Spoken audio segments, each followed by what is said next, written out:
Dalam RUPTL terbaru ini kan pemerintah menyusun porsi bauran terbaru begitu ya Pak ya. Ini kalau kita lihat untuk energi baru terbarukan EBT ini menjadi 76%, sekaligus RUPTL ini menjadi aturan yang paling hijau. Nah dari kacamata Anda sebetulnya terkait dengan kebijakan ini dan juga bagaimana dampaknya ke sektor energi hijau, Pak Aldo silakan.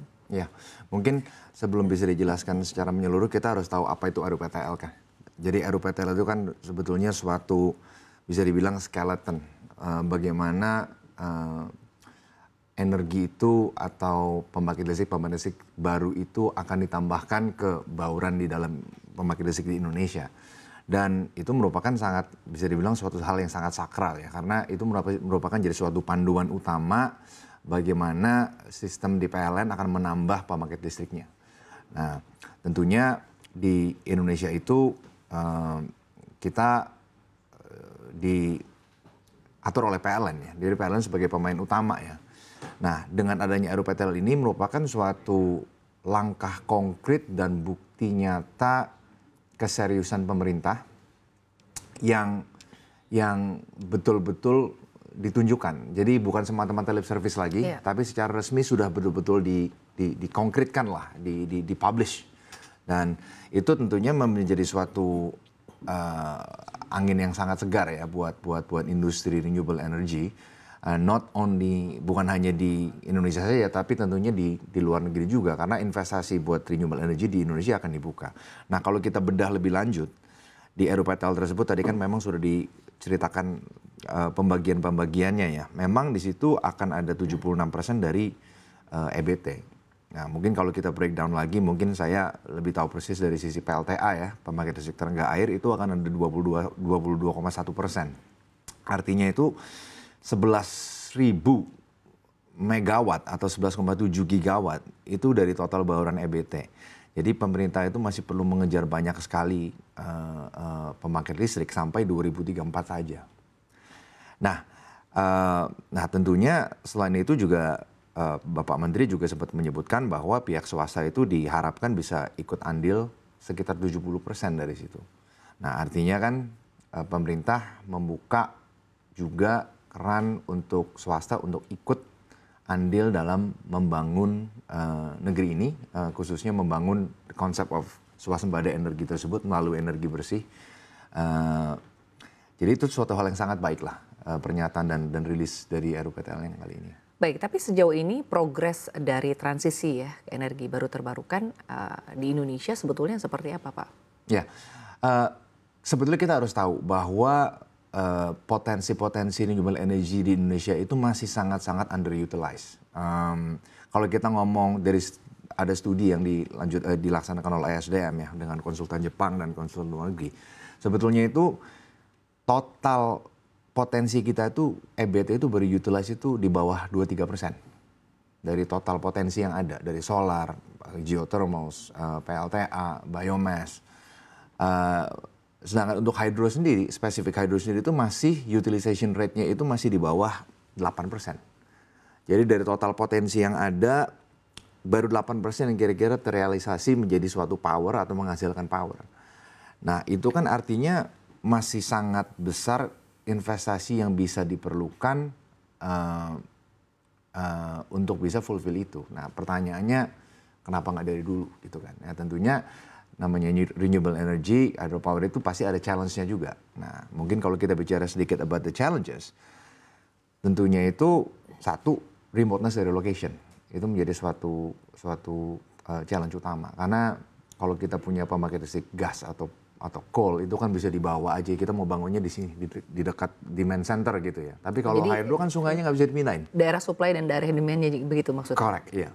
Contoh misalnya ada suatu areal yang padat dan power hungry, ya kita taruh aja bangunnya pembangkit listrik di situ. Tapi kalau hydropower kan harus dibangunnya di potensinya tersebut. Contoh sungainya ada di situ, sungainya nggak bisa dipindah gitu kan. Jadi kita harus membuat pembangkit listriknya di sekitar sungai. Sama seperti geothermal juga. Nah kalau potensi panas buminya di suatu lokasi yang jauh di sana, ya nggak bisa dong kita bangunnya di dekat demand center. Hence, perlu dibangun transmission.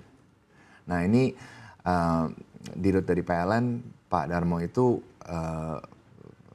tackle the problem atau identify the problem very spot on, I think.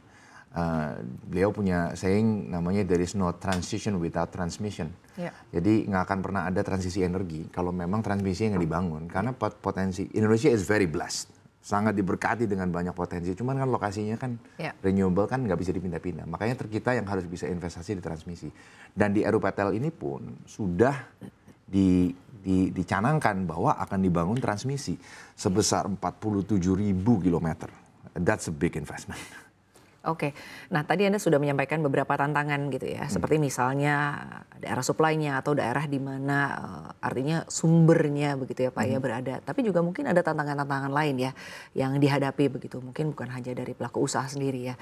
Dari sisi investasi Pak, tadi kan Anda juga sempat menyinggung ini investasinya cukup besar begitu Pak. Mungkin boleh dijelaskan Pak, artinya ketika kita berbicara investasi sebetulnya dari kacamata investor sendiri saat ini seperti apa sih Pak? Artinya kalau kita berbicara bagaimana pengembangan energi baru terbarukan di Indonesia yang mungkin potensinya cukup besar, tapi saat ini ya mungkin salah satunya boleh dikatakan terhalang dana begitu ya, atau angka investasinya yang cukup besar.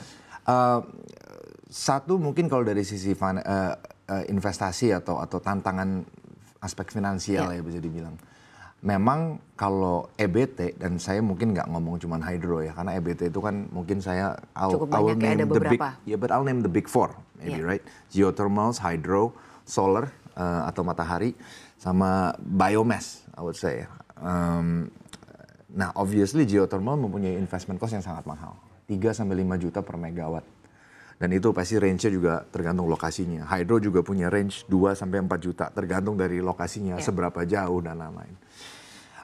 PLTS is relatively cheaper, tetapi tentang PLTS kan utilization rate-nya satu lebih rendah karena plant load factor-nya lebih rendah. Karena apa? Karena pada malam obviously nggak bisa produksi gara-gara nggak ada matahari gitu kan.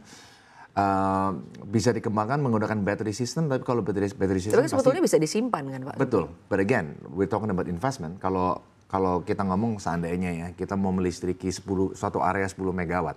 Artinya kita ada solar panelnya itu taruhnya maybe 20 or 30 megawatt. Karena 10 megawatt siang untuk menyalurkan, 10 lagi untuk menyimpan buat malam-malamnya kan. So sebetulnya yang dibangun itu 20 megawatt. Dan ditambah lagi penambahan baterainya. Cadangan, untuk cadangannya. Battery energy storage systemnya. That's another investment, right? Jadi kalau secara total cost ya sebetulnya masih tergolong lumayan. Nah, tetapi apakah itu menjadi challenge yang sangat-sangat besar? Sebetulnya nggak juga. Karena apa? Karena contoh, saya ambil contoh Mbak Cinta kalau untuk hydropower.